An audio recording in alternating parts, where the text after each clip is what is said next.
you can be recording this, so everybody knows that's being recorded. They're going to be putting it online to blackmail you. Oh, God, sure. All right, I think we are officially at 1. What time do we go to, Jill? We have probably till 2 o'clock. Okay, 2 And you o'clock. could go a little after if you got some questions. Okay, I just wanted to make sure. And tried to ask them to be quiet in there once they're playing cards. So Okay, if it gets too loud, you just have Judy come in. okay, and if I don't get quiet, let me know, I can talk up. I have a cheerleading voice. My mom said she could always pick me out in the crowd, right? Okay, so we will get started. So I am Jody Craner. I work with UW-Madison in the School of Medicine. The actual academic center I work for is the Wisconsin Alzheimer's Institute. And so our mission with my particular center is to look at increasing diagnostic capacity in the state of Wisconsin. We have a very long-standing, global known research called the RAP program. We have outreach and community education. We have a Milwaukee team designated to assisting populations that aren't served as often and unable to utilize services. So we do a breadth of a number of things, but our staff does participate in what they call Badger Talks, which brought me here today. And so if you have questions as we go through, please feel free to ask them and we'll answer them as we go along. All right, I get to use a clicker, I believe. Okay, so I do not have any financial relationships to disclose, meaning I don't have a commercial interest business giving me money. We're going to talk about Alzheimer's disease and dementia. What's the difference in some of the basics? And then we're going to look at risk factors and strategies to minimize your risk of getting dementia. And I asked a little earlier what questions people came to the table with today, and I hope we were going to address them. If not, stop me and we can make sure we do. So, when does someone receive a diagnosis of dementia? What has to be in place for doctors to say you have dementia? Anybody have any idea? And memory loss of some sort? They have to have memory loss or a cognitive domain change, and we'll talk about that. But yes, that is a criteria. You have to have a decline in your brain ability, right? So that is usually the first criteria. So your brain's ability has to have a decline, and when you go in for testing, like the clock jaw we talked about and other testing, you do not perform at where you should perform. So it's measurable on testing. And when you go in, they have what they call norms, just like they do for cholesterol. So when you go in and you perform on these tests, they look at your age, your academic achievement, and your vocational background, and then they compare you to your peers. So if you have a MD and advanced education and you practice as a neurosurgeon, they're not going to expect that person should score better than say someone who went through the school to 2nd grade and farmed. That they should be forming differently because they have different exposure of their brain's abilities. So when you go in, they test you and then they compare you to your peers, people that have the same type of lifestyle, background, education, and the age bracket. So that's that. And so these cognition abilities are basically all of your brain's responsibilities. It's not just memory. Everybody focuses on memory, but it's your ability to have perception. Like if you drove here today and you got to the stoplight, you knew where to stop and where not to. When you went to go sit down on the chair, you knew where the chair was and how to place yourself there. Attention, language, learning, reasoning, judgment, and problem solving. So your brain has actually a lot of responsibilities. Most people focus only on the memory. So when you go in for testing, they test you to see if you've had changes in any of your cognitive abilities, any of these domains. The clock, you need the visual spatial planning to do that, right? And you need to kind of have the planning pieces to do that in part. So that's the first criteria you have to have. Your brain has had to have a decline in its ability, and it's measurable on testing. The second criteria is that decline or change you have is impacting your ability to do everyday life. It might be impacting your ability to drive, do your finances, figure out when to do your wash, make it to a doctor's appointment, but somewhere along the line, those declines impact your ability to do everyday life. Does that make sense? And it cannot be due to a psychiatric or a medical condition. So you can't be in like a schizophrenic break. You can't be in a coma. There can't be a medical reason causing that change. And so you always have to start when you go for an evaluation is ruling out any medical things that could be impacting your brain's ability. As we age, there tend to be more things that impact our brain. So these are the basic criteria. This is the elevator speech of what it takes to be diagnosed with dementia. You have to have a measurable decline in your brain's ability, and your brain has more skills than just memory, and those declines are impacting your ability to do everyday life. And it's not due to a medical or psychiatric reason. So as we age, when you look at this slide, here's a middle adulthood, and then there's death. So this is over time. This represents your brain's abilities, like I said, perception, learning, memory, language, your brain's ability. As we age, there are 4 scenarios that can happen to your brain. The first is you can have what we call age-associated or normal aging. Many people go to their deathbed with this scenario, where they have just some subtle changes in their brain, like retrieval gets a little bit harder, but they are able to retrieve information. But if they go in for that testing, they come out normal. But they have some subtle things that they've picked up on, but it's not interfering with any part of their daily life. The second is mild cognitive impairment, or MCI. This is where you go in, the testing actually picks up some changes, but it's not impacting your ability to do everyday life. So you have criteria 1, but it's not impacting it. So this is MCI, and this is where a lot of research is going on right now. The third condition is dementia, where you've had the decline in your brain. It's now impacting your ability to do everyday life, and it's not due to medical or psychiatric reason. That is dementia. The fourth option is some people that have this MCI, they convert and actually go to dementia. So 4 possibilities as you age that can happen to your brain. So if we look at mild cognitive impairment, we find that 15 to 20% of people age 65 and older have this. So if there are 9 of us sitting together,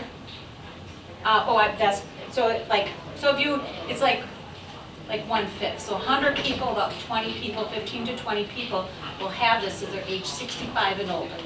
So it is fairly prevalent, and that's that conversion. Those that will convert, about 15% of those with MCI, within 2 years are going to do that conversion to dementia. So they'll exit where they've had problems on testing and not impacting everyday life, but in 2 years, 15% will actually now begin to have problems doing their everyday life tasks.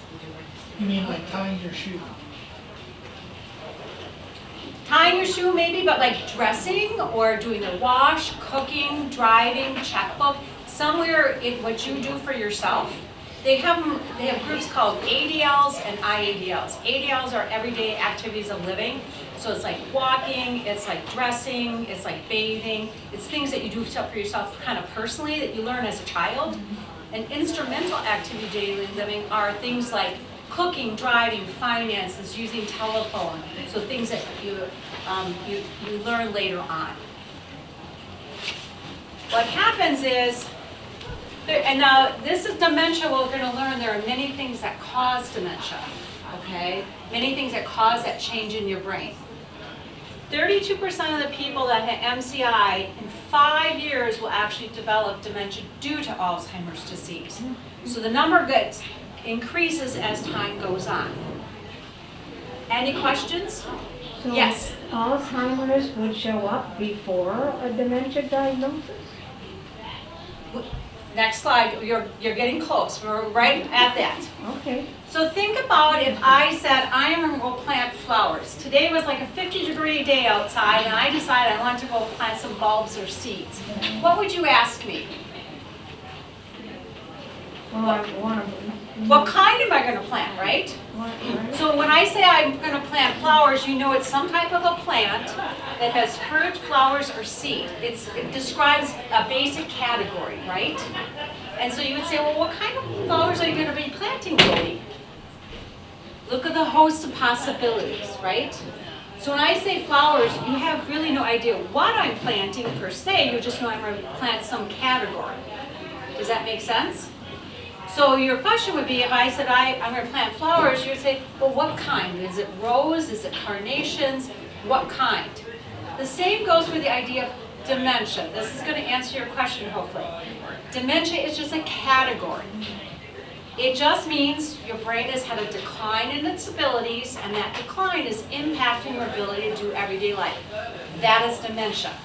Your question always is, if someone comes up to you and says, I have dementia, your question should be, what's causing it? What kind of dementia do you have? Just like what kind of flowers, you want to know what kind of dementia. So the conditions that can cause dementia, number one, Alzheimer's disease, Lewy body, vascular, frontal temporal, Parkinson's, traumatic brain, metabolic, pseudodementia is a fancy word for clinical depression that has gone very far. So these are things that can cause dementia. So when someone has dementia, the question really is, what's causing it? What disease or condition is causing it? Just like, I'm going to plant flowers, well, what kind? So if you have dementia, the question becomes, what kind? What's causing your brain to decline? Make sense? Answer the question? All right, excellent. So dementia only means that your brain has declined and measurable on testing, and those declines are impacting your ability to do everyday life. Alzheimer's disease is only one condition that can cause dementia. So my question, can you have dementia and not have Alzheimer's disease? Yes, because you could have Lewy body, you could have vascular dementia, you could have something else causing it. So when we look at this, here's some of the big ones. Here are some of the big players that cause dementia. Number one is Alzheimer's disease. Vascular is number two. But you see this big category? Mixed. So they're finding out a lot of times people that have Alzheimer's disease might have a vascular or might have another. There's a newer term that just came out that we discovered called late dementia. And with often a lot of people with late also have Alzheimer's. So you just can't just get one. You're not exempt. Once you get one condition, you could have more. And that's what makes it even more confusing about what to do, right? So these are the primary culprits that cause dementia. These are the conditions that are more likely to be in play if you have dementia. So there's a lot. It Yes? must be really difficult to decide what is causing it. You are awesome. I'm glad you're in the I mean, audience. how do they even know what to? So how they know is these conditions all have like kind of profiles. So when you go into testing and you ask about the history of the changes, and then they do the testing, they look for profiles and patterns, and that helps them.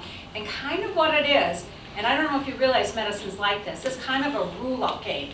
When you go in with symptoms, every possibility gets tossed on the table, and as they do workup, they start pulling off the ones that aren't, and it's kind of what's left that they kind of look at. And that's kind of like that in this. Now this is a non-doctor, I'm a clinical social worker, so I'm not a doctor, but this is how I would describe it in my world, right? So, It could take a number of years then to figure out exactly what's going on. sometimes when people come in, especially if they have a mix, it's harder to determine, and time usually does help in figuring it out. But if someone has a straight course of Alzheimer's disease dementia, and they present at a certain day, it can be fairly straightforward to diagnose. But we are human beings, and they always say in the business, if you've seen one person living with Alzheimer's, dementia with Alzheimer's, you've seen one person. Everybody's a little different, but it has its patterns, and I'll show you that. So let's look at this vascular dementia. So vascular dementia occurs when you have like a major stroke or a minor stroke, or you have all these little ischemic changes that kind of cluster, and then someone has a decline. So depending upon where the insult is going on or the damage is going on will depend what you experience, right? So if you have a stroke up in the frontal lobe, you're going to have behavioral stuff. Remember I told you the brain has a lot of responsibilities? This kind of gives you an idea. So when they find out where you have the stroke, you can kind of almost determine what impact it's going to have on the person. If it's on the left side, often involves language, right? So the brain is really highly sophisticated, and understanding where that stroke is going on or those ischemic changes are going on is very important. So this is an example. This is with from a woman that came into, I used to work in a diagnostic center, and a woman came in with her son, and her son brought her in, and I don't know, you might know people like this, but this woman was someone who really liked attention, and she lived in an assisted living area, but she lived in the independent part of this complex. And every day she would go down for lunch and dinner at the main dining room with everybody else. And she started complaining that they changed the hallway, she couldn't find the dining room, she kept getting lost, getting there, and she was very complaining about it. Now, staff took that with some grain of salt, because like if she was sitting at a table and if someone showed up and had fractured their arm and they were on their third surgery, she would convince you the hangnail she had on her finger was worse than that woman had suffered, right? You know who kind of I'm talking about, right? So she was a lot like that, so they had a hard time always if she was like looking for attention or these are realities. But what they noticed also, because in her apartment, staff would come in and help clean her place. And she had pill planners, she had morning, lunch, dinner, and evening. So she had a set of 4 different types of pills she had to take every day. Staff noticed that they were messed up and she was having a hard time figuring out this pill planner, and it was off. And she kept complaining about her eyesight. So her son had taken her to the eye doctor and they said, nope, there's nothing wrong with her eyes, she's fine, but she kept complaining. So finally they said, you have to take her in and have her evaluated. So she came in and we gave a report to our neuropsychologist. He looked at her imaging, she had some imaging done of her brain, and saw something, and so then he went into the appointment with her and he actually drew this up in front of her. And he said to her, can you please cross off all the capital B's? Do you notice anything? She didn't cross them all off. She missed one quadrant. You know why that is? She had had a slight stroke in the back, and he saw where the stroke was.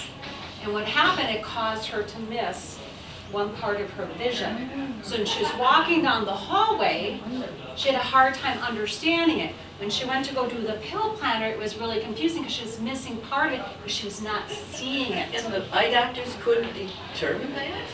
Her son asked the same thing. Think about it. She had the stroke back here, and it impacted her eyes.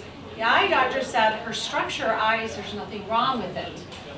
Think about someone who's had a stroke, say on the right side, and they have problems with their arm or their leg. Nothing happened to the arm or leg. You can go up and examine it. It was the brain's controlling it, and it was the same with the eyes. The issue is in back here with the eye's interpretation or missing it. So same kind of thing. So this is kind of unique. This woman would have a dementia condition, but it would be due to vascular. She had a stroke. It's impacting her ability to do things and change. Now, with this scenario, what would you do for her? What would you recommend if you're the doctor? She's taking all of her meds to help prevent more strokes, right? Would you let her do her meds on her own? No, because she's missing vision. How would you help her navigate the hallway? Yes? Color code. What? Color code your print. Color code, or simply tell her to move her head. So she catches the field she's missing. Same with the plate, to catch the more of the food. Teach her to move her head. But her pill planner was too big of a risk for her to do by herself, because those pills are little. So those were easy. But this is an example where you come in and you try to figure out, you put everything on the table. The scan had the big piece of information and then giving her a test. But this is an example of dementia. It's due to vascular nature, right? This is not Alzheimer's disease, this is vascular dementia. So what happens with Alzheimer's disease? This is what we kind of know now, and I'm going to tell you right up front, we don't know everything we need to know yet. It's still being discovered. We know that in between the neurons in your brain, there are these little chemicals that help the messages jump from neuron to neuron. So if I want to know 2 + 2 = 4, these little chemicals are helping my little neurons kind of think inside my brain. So there's these chemicals. This protein called amyloid, it's in your brain for a purpose. Once it's done, it's supposed to wash out through your spinal fluid, but it doesn't. It hangs around and has a party and creates these big plaques, which cause problems in your brain. Tangles, tau tangles. This is another protein, and actually tau, there's multiple proteins that are tau, and there's multiple amyloid proteins. I always thought there was just one, but no, there are many of them. They get all tangled up, and then the brain can't work. So you hear about tangles and plaques. It's amyloid, the tau that are doing that. And then you have cell death. So the brain gets suffocated. So you have someone who has a healthy brain, and over time, they have death of cells. So this is what we know right now is going on in the brain. When you look at this, when someone starts off here, and over time, as the brain has more and more pathology or disease, it starts to impact everyday life. So someone asks, you can have Alzheimer's disease going on in your brain, but it's not impacting life yet.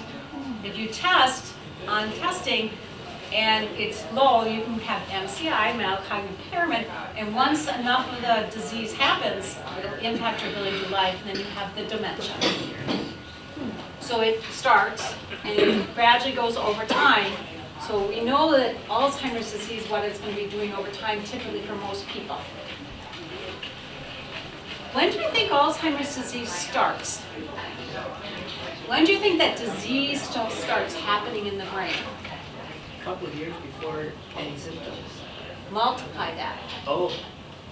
We think up to 20 years prior that this disease stuff is going on in your brain, and it's getting worse before you actually have signs of it, or it shows up on testing.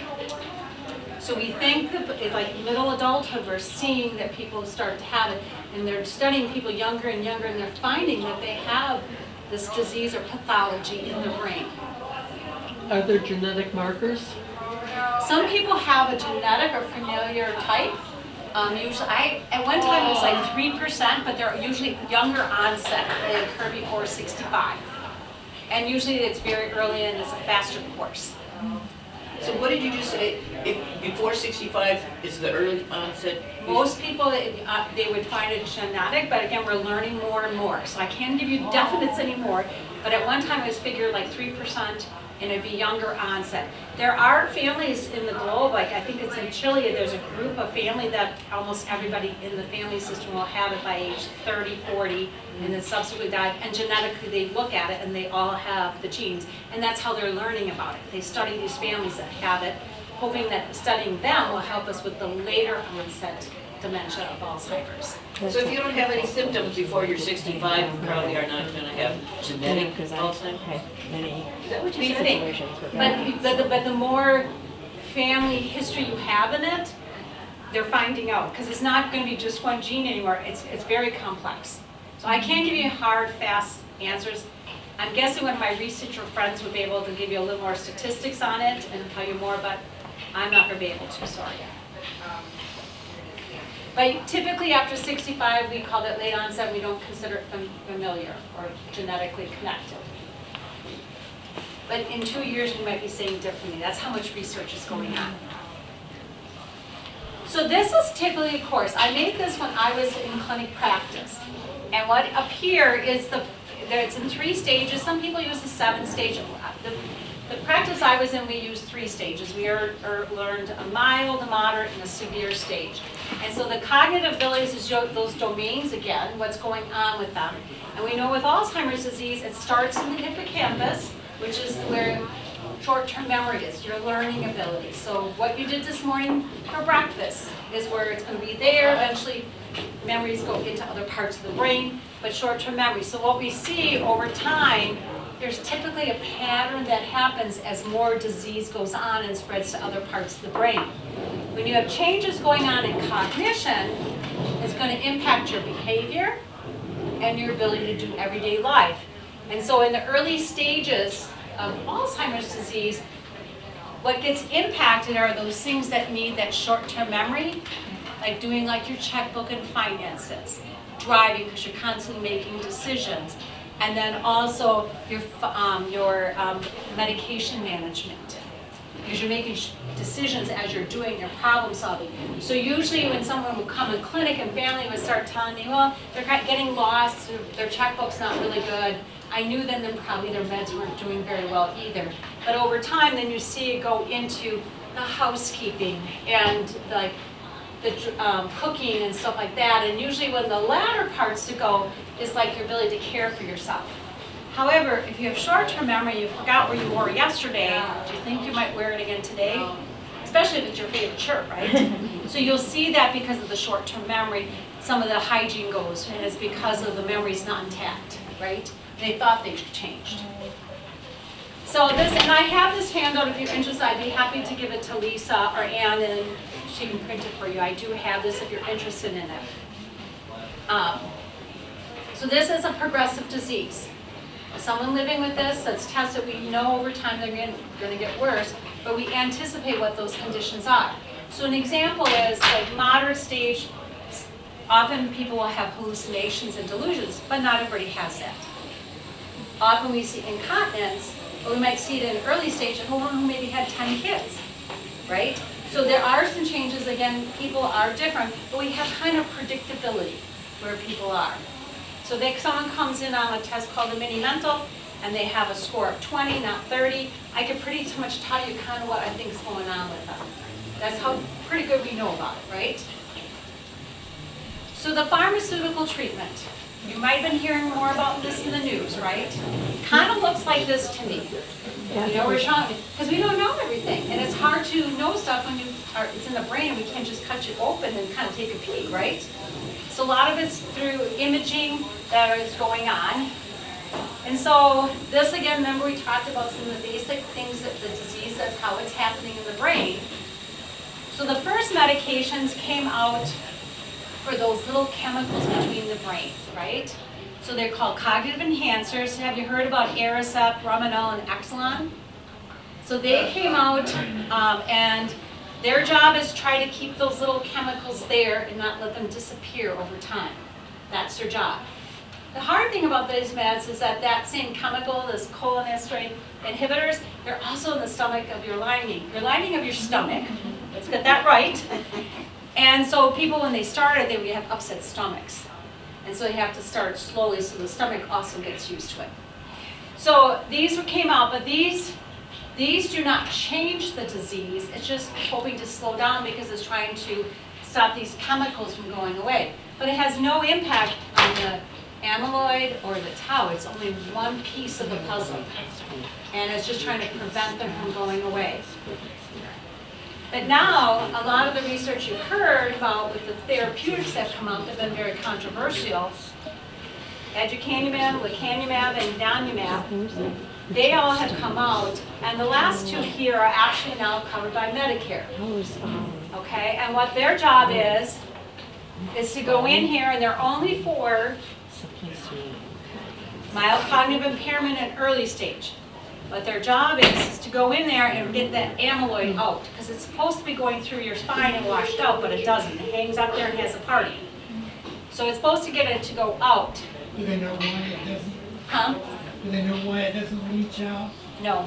Well, I'm sure there's people with big brains that tell us and stuff, but I don't think they're definitive why it doesn't go out. It just doesn't. And that's one of the key, because you'd want to stop that from happening, right?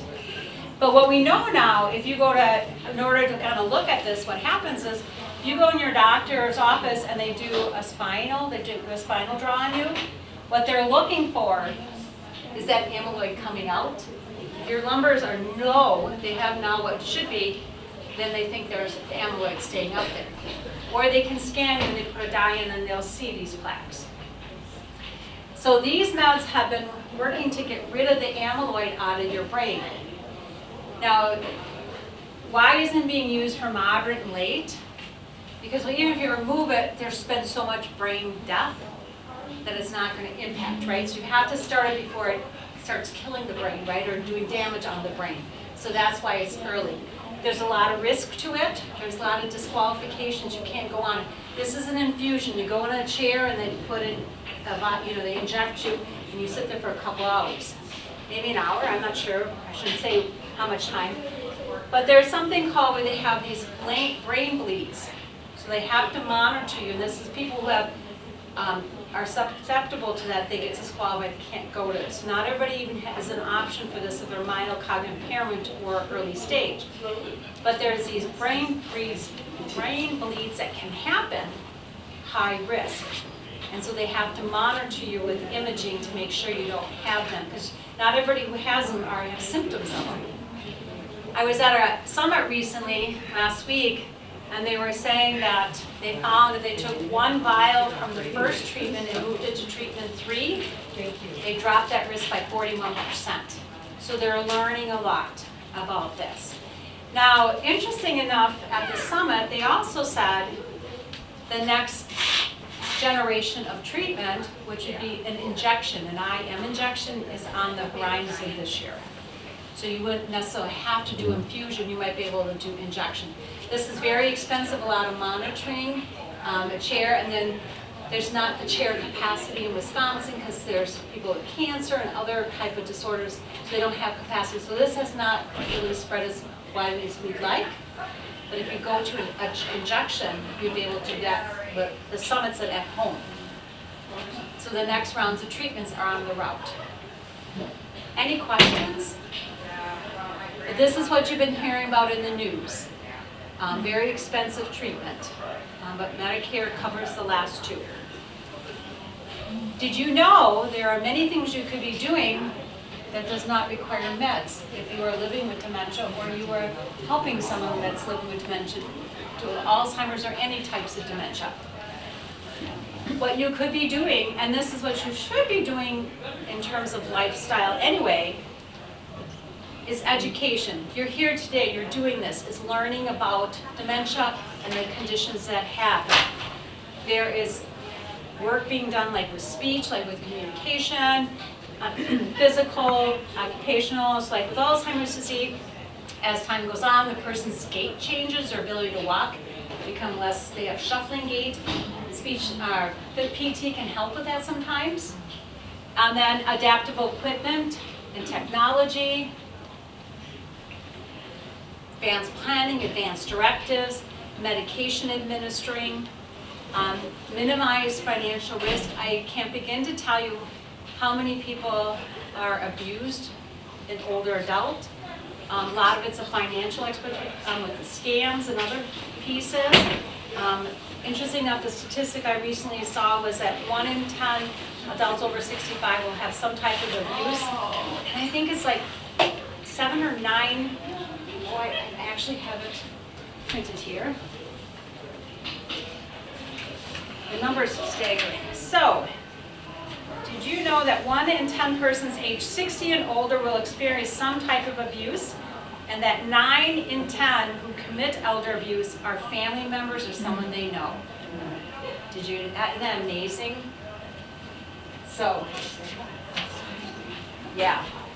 Housing and living arrangements, thinking about that and planning for that. Lifestyle practices, how you live your life. Making sure your hearing's in, you're getting your hearing checked, your vision, you need glasses, you're utilizing them, physical activity, cognitive stimulation, social engagement, nutrition. These are all things you could be doing in addition to looking at medication assistance, right? If you're a caregiver or you have a caregiver, making sure they have the adequate support so they're successful. It goes back to the old the old idea, if you're on an airplane and the oxygen mask drops down, do you put yours on first or the person you're assisting? Yours. You put yours on first. Caregivers don't get this idea. We need to just keep flying them all over till we get that in their mind, right? gives a person a chance to establish what's important, who they want. It basically focus on what's quality of life to you and how do you achieve that where you are. So dementia due to, did anybody have any questions on anything up to that point? Okay. Dementia due to Alzheimer's disease, occurrence and risk. So the numbers are going up. The baby boomers are in this group that tends to get dementia. So 5.8 Americans are living with Alzheimer's disease today. By 2050, 14 are projected to have Alzheimer's disease. Now add all the other dementias, the vascular, the Lewy body, that number just goes way up. This is just Alzheimer's disease. In Wisconsin, by 2025, we're anticipating 130,000 with just Alzheimer's. It doesn't include all those other dementias. So the numbers are there, right? Your biggest risk for Alzheimer's disease is age. The older you get, the higher the risk. So 5% of people 65 to 40 are going to have Alzheimer's disease. 13% for those 75 and 84. And this is like one age 85. If there are 9 of us sitting here, 3 of us have it. That's how prevalent it is. Think about it. So we have, in this group here, 3 of you would have it. That's how close it is, right? So what is not modifiable? What can't you change about getting the disease? Age. You can't change your age. I'm not aware of a fountain of youth. If you do, let me know, please. Genetics, family history, gender, race, and ethnicity. You cannot change these risk factors. And the biggest risk factor is age. What can you modify? Cardio risk factors. Smoking, diabetes, obesity, and hypertension. These are things you can do something about. Heart health is brain health. You treat your heart well, you're going to treat your brain well. Physical activity, heart healthy diet. Education. Do you remember I said when you were going for testing, if you have the MD degree, you've really advanced your brain versus someone who doesn't? It gives kind of a reserve.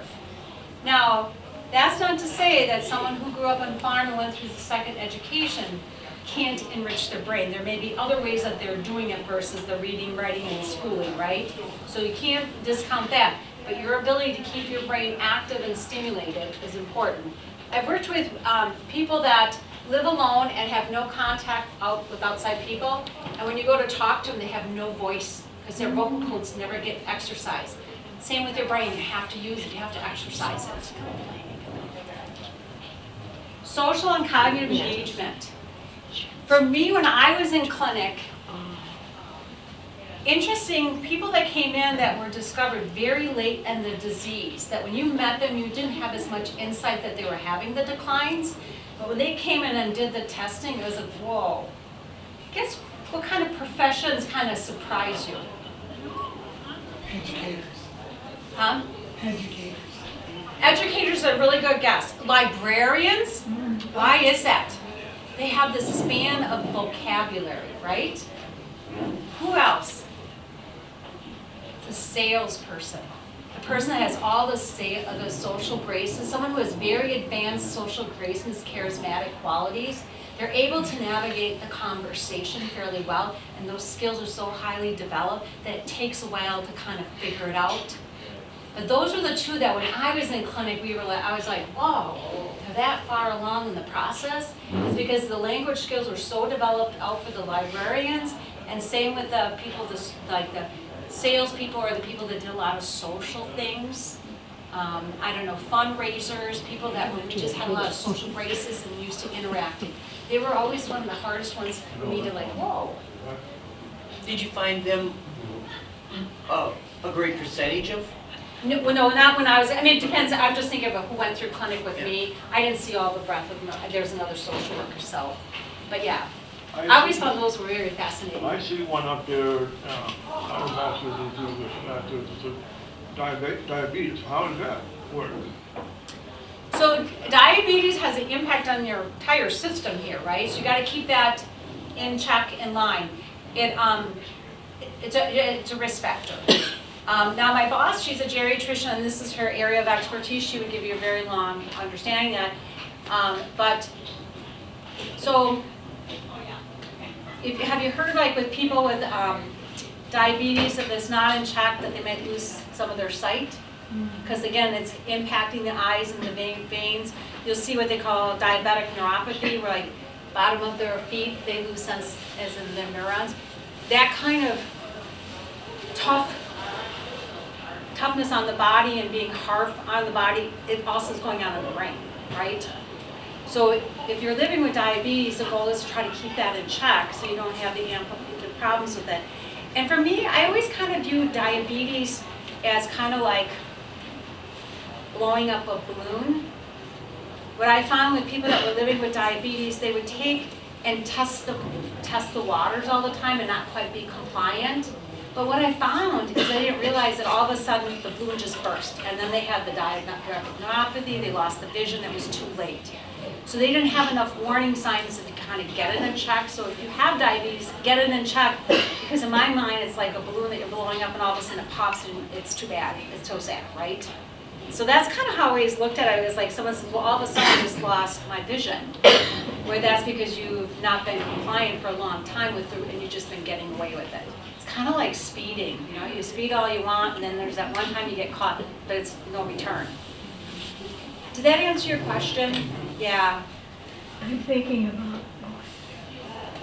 about, So are you saying that those who have a high vocabulary have less chance of getting dementia?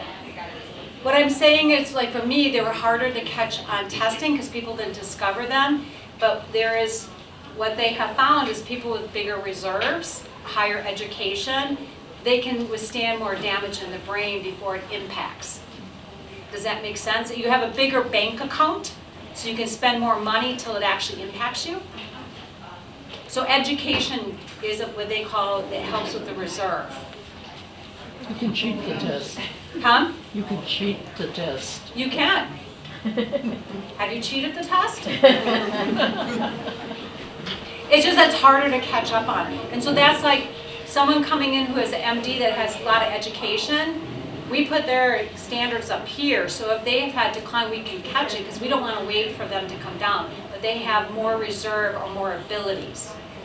And they can lose some before you actually pick up on it.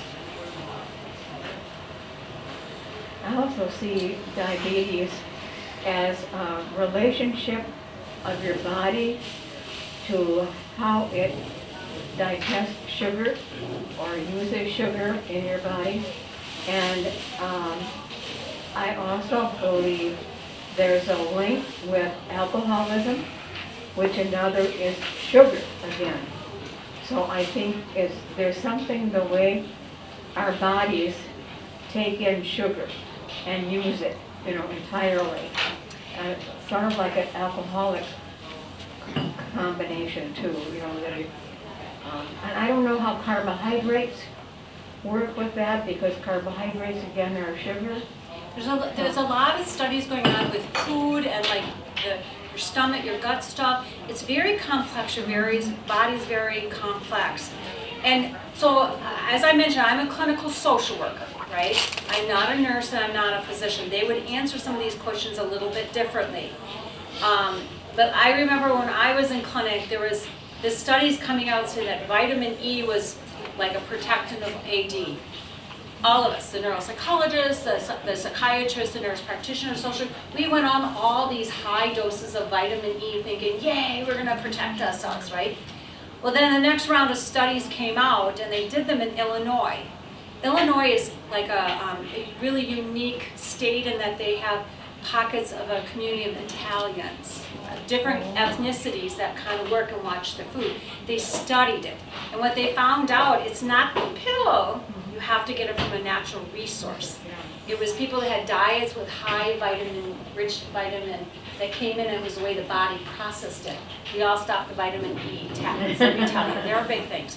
But that's how complex some of this is. Yeah. And again, researchers and nursing, they have more understanding of the breath than I do. I'm telling you what kind of, like the layman's understanding of it.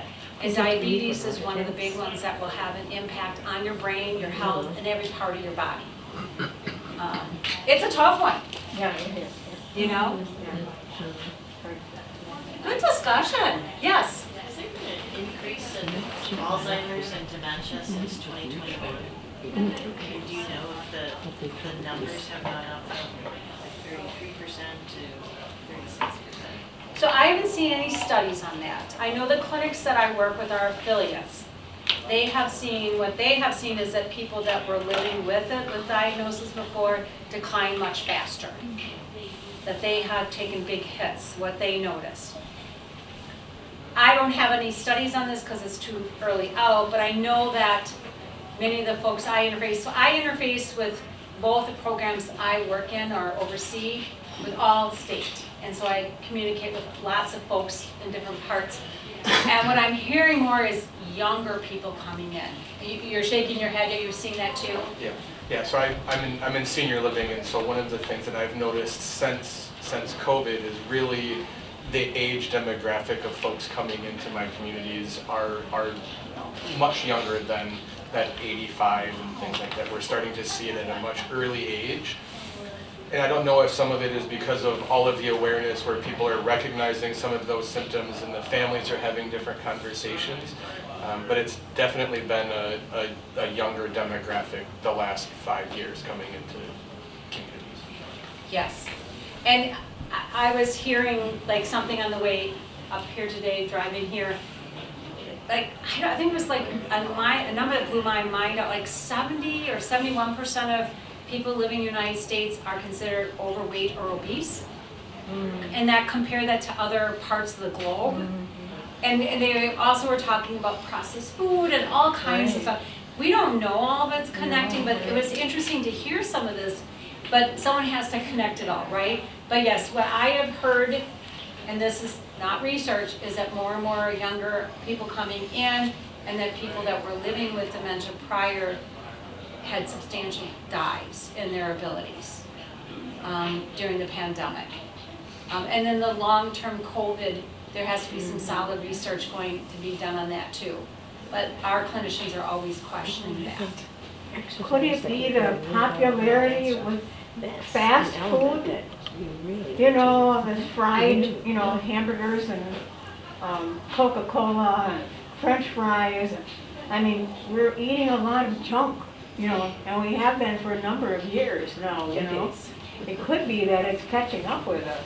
Well, I'm and not you sure. kind of bring up this whole, have you Oh. heard about the microbiome in your stomach? Oh, We have a researcher at UW that does a lot of work on this. oh. And if you have more diversity and variety in your stomach, the healthier you are and the more protective. And they're doing all kinds of, what's good for your gut is good for your brain. So they're doing a lot of research on this. She's got some phenomenal work. She was at our conference in November. I don't have any of her numbers offhand on it, but huge area of research and some really cool stuff coming out of UW on this. But again, it's going back to that vitamin E. Are you getting it in natural resources or are you popping a pill for it? And when they look at diets, the DASH Mediterranean diets are the ones that kind of rise up to being the ones that are heart healthy and brain healthy. Sleep, yes. I would just have a quick question, kind of going back to the food side of things.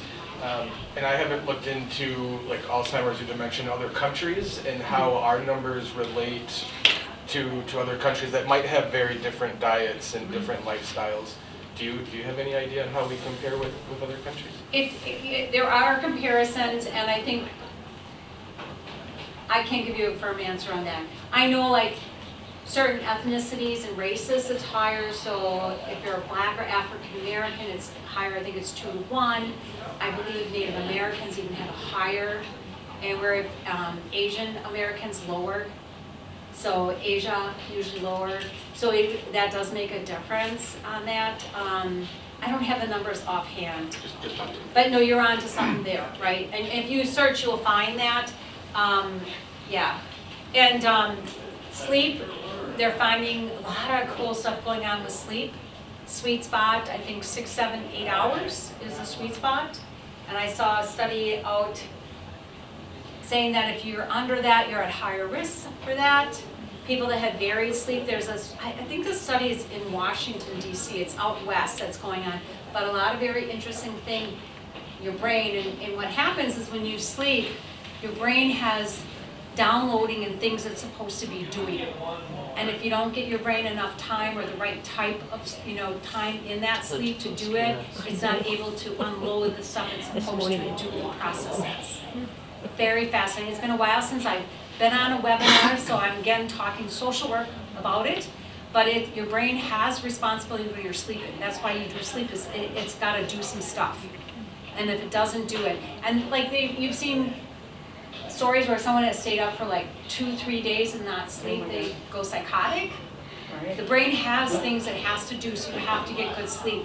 And so sleep is a huge piece of understanding of the brain's health that's going on. Neighborhood disadvantages, this goes to some of the areas that do not have access to health care. They call them food deserts, like you go into some areas and all they have is not even fast food, but like convenience stores. They don't have access to fresh fruit. You'll see disadvantages to like pollution and other things are being studied. Again, a huge study out of Madison that goes on this. And then stress.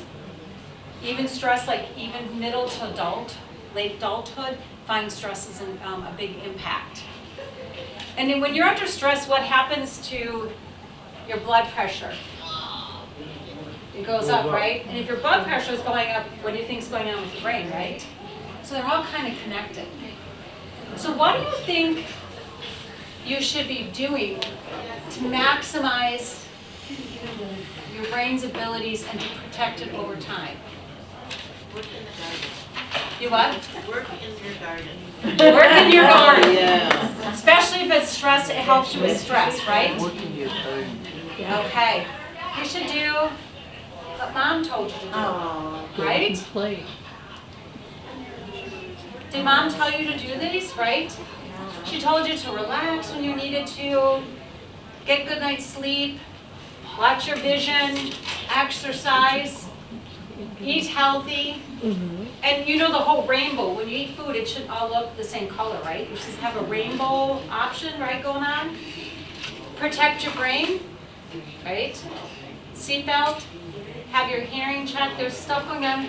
There's research going on with hearing loss and the impact it has on the brain's abilities. Exercise your brain, socialize, and relax, right? Mom told you to do this. Did anybody's mom not tell them to do these things? Oh, throw them under the bus. She did by an example, I think. She did by example. We Okay, didn't all talk right, about good. it. That's good enough. These are really critical. And even if you're already living with Alzheimer's or another type of dementia, important. Yes? They said a lot of times for some of this stuff, to make a point of carving out time to have that, where that's your quiet time and Yes. That you need to make time to have quiet time, time to exercise, time to do all that.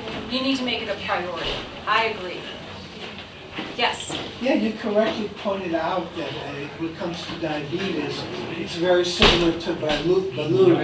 It's about to be burst. So when do you know before that balloon bursts? When do you know When your doctor tells you to become compliant with your vision.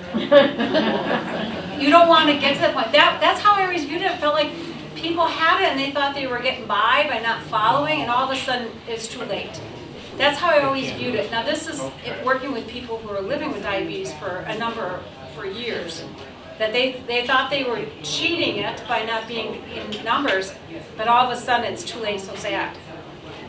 So I don't know when that pivotal point is. My challenge to someone not to test it. Well, I mean, Not wait for the balloon to burst, but That's stop okay. when you need to and get compliant. That would be my suggestion. In other words, listen to the doctor. Yeah. Because they're testing, they have some idea. You know, you can't see it, but when the doctor tests, they can see it, so, Yeah. yeah. can somebody increase the chance for this if by being constantly, having all the lights off, sitting in the dark and doing the things and that kind of stuff? So depriving them of sensing, yes, not good. You should be engaged and social and be connected and exercising your brain. Don't shut it down by being in the dark and isolating. Isolation was one of the big things the pandemic did to folks with the dementia, is that lack of isolation caused more problems. Yeah, you can quit and just give it your goal and social. Yeah. So in sitting here, everybody in the room, I'm going to challenge you to do at least one thing different in these areas in your life. Just one thing to make a difference. If you want to be a rock star, do 3. Right? Sleep, exercise, and social. Good job. See, commitment. This is what he's doing. They're going to follow up with you to make sure. But you need, my point is, you can't try to change everything if you're not doing very well on this. Start with 1 and try to get to at least 3. But start somewhere, because it will have an impact, a positive impact. So you have to start somewhere. But it's what Mom told you to do. And what we're finding with research, like a lot of the studies came back and said, no, physical activity wasn't what didn't show impact. We just didn't know the dose, the frequency and type of activity. We just didn't hit that. We're figuring that all out. How does hearing and vision work? So if you don't have the vision, then you're missing pieces of information, and same with the hearing. You're missing pieces of information in the environment, and then you're not being able to process it in the brain. I know when I first got my first hearing aid and I went home, I was amazed at what I was hearing that I hadn't heard before. You miss a lot, and then you don't engage, and then you get isolated. Right. Right? And you're not stimulating the brain through the conversation. Communication, talking with another person is a lot more complex than you think, because you're picking up body language, tone, voice. There's a lot of problem solving and processing that goes on by virtue in a conversation. It's very healthy for the brain. Not only one-on-one, but being in group, various type, very important. Very important. We learned that from pandemic with isolation, people really struggled, right? And I know after that, just even being articulate and try to put words together, just, well, having problems, Jody.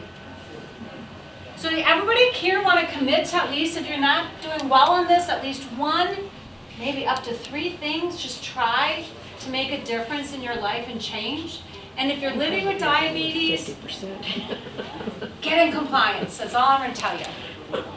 Get on board. You will pay the price. No one else will. I remember doing rehab. I had knee surgery, and I was working really hard. And they said, "Oh, you're working so hard." I'm like, oh, "Don't skin off your game if I don't work hard. But when I work, I'm benefiting from it. It's not going to benefit you. It's benefiting me. So I am doing it for me." And same with all those other things. You have to do it for you. You're the one that's going to benefit, not your doctor. They just tell you what to do or what they think. It's your choice. I'm thinking as I age, I'm finding myself do a lot of adapting. And I think my brain is figuring out how else could I do this. I've had a great hip replacement a few years ago. And I'm cognizant now how I can bend down, how my knees feel when I'm doing that, and how I walk. I just think that adapting that I'm doing is good for my brain. It's too bad I have to adapt, but that's what old age is. We're all... It's all about adaptation, and that's again go back to the quality of life. Right. Are you going to adapt and keep a quality of life that you like, or are Right. you just going to succumb to it, right? Right. So like with the different dementia, so if you're actually helping someone living with Alzheimer's disease, you're a caregiver, I encourage you always to help them do what max they can do. So at one point, I oversaw a large day center in the inner city of Milwaukee. So I had like 65 clients every day come into our day center. And I remember my art therapist kind of wanting to kind of pick who would be in her classes, right? So they could do the most. And I said, nope, nope, nope, you need to, anybody who's interested in your knitting class, you have to have in there. And she goes, well, they can't knit. So then she realized she could set up the knitting class, and anybody who was interested would come there, and she had to figure out how to make that a meaningful time for them. So now, I'm not sure how many of you knit, but I understand the knitters are like kind of the top people. The crocheters are like a step below, right? Is that what I understand? If you knit, you know how to crochet, but if you crochet, you may not know how to knit. But the knitters were always willing to help. They always want to showcase their skills. So she kind of set up understanding that dynamic. But we had people that were far along in the dementia process that would not be able to hold the needles to do either one of them. But guess what? They could take the skeins of yarn and make a ball with it, right? And so she finally figured out she could adapt the activity for what the person could do, and they felt engaged and they were happy, they felt productive. So she had to figure every person in that group, what their skill set is, what their interest is, and then make it a value add. So if you're caregiving, the person's going to be changing, but how can you make it meaningful for them, which will make you happy too? My art therapist was happier than whatever when she learned this little trick, right? So you have to adapt. And the person will continue to change if they're living with Alzheimer's disease. How do you make it so they're successful? How do you help them dress as much as they can for the longest that they can? How do you adapt it? And you have to be really, really creative. You have to be, do you guys know who MacGyver is? You gotta be like a little MacGyver sometimes, kind of thinking outside the box.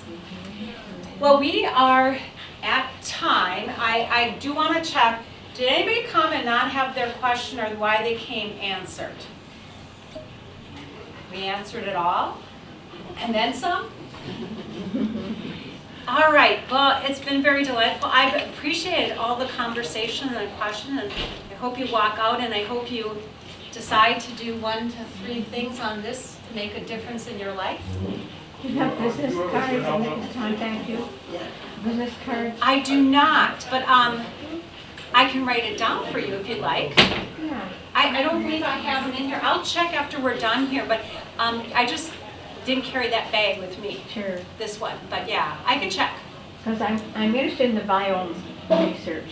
Okay, oh yes, I'd like to yes. know who that person is. How I Yes, can and I can send to Ann, I have a couple documents I have that you might be interested in, and she can print them for you.